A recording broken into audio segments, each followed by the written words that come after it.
చిన్నపిల్లలు చాలాసార్లు eyesight problem గురించి చెప్పరు. అది వాళ్ళకు కూడా తెలియకపోవచ్చు.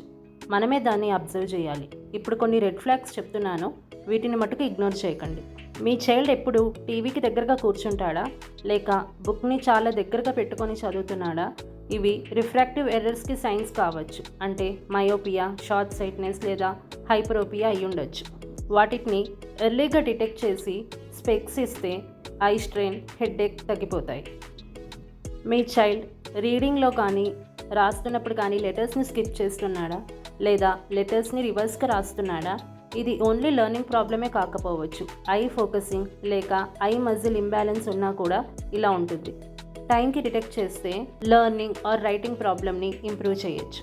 తరచుగా ఐ రబ్ చేస్తూ ఉన్నా, లేకపోతే హెడ్ఏక్ అని కంప్లైంట్ చేస్తూ ఉన్నా కూడా ఇవి ఎలర్జీ ప్రాబ్లం అయి ఉండొచ్చు. లేకపోతే అన్కరెక్టెడ్ రిఫ్రాక్టివ్ పవర్, అంటే మయోపియా కానీ హైపరోపియా కానీ కరెక్ట్ చేయకపోతే కూడా ఇలాంటి ప్రాబ్లమ్స్ రావచ్చు. కాబట్టి వీటిని ఇగ్నోర్ చేయకండి.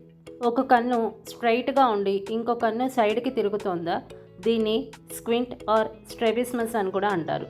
దీని కనుక కరెక్ట్ టైంకి ట్రీట్ చేయకపోతే ఫ్యూచర్లో అది లేజీ ఐ, అంటే ఆంబ్లయోపియాగా మారే అవకాశం ఉంది. ఎర్లీగా డాక్టర్ దగ్గరికి తీసుకెళ్తే దీనికి గ్లాసెస్ కానీ లేకపోతే ప్యాచింగ్ ట్రీట్మెంట్తో కరెక్ట్ చేయొచ్చు.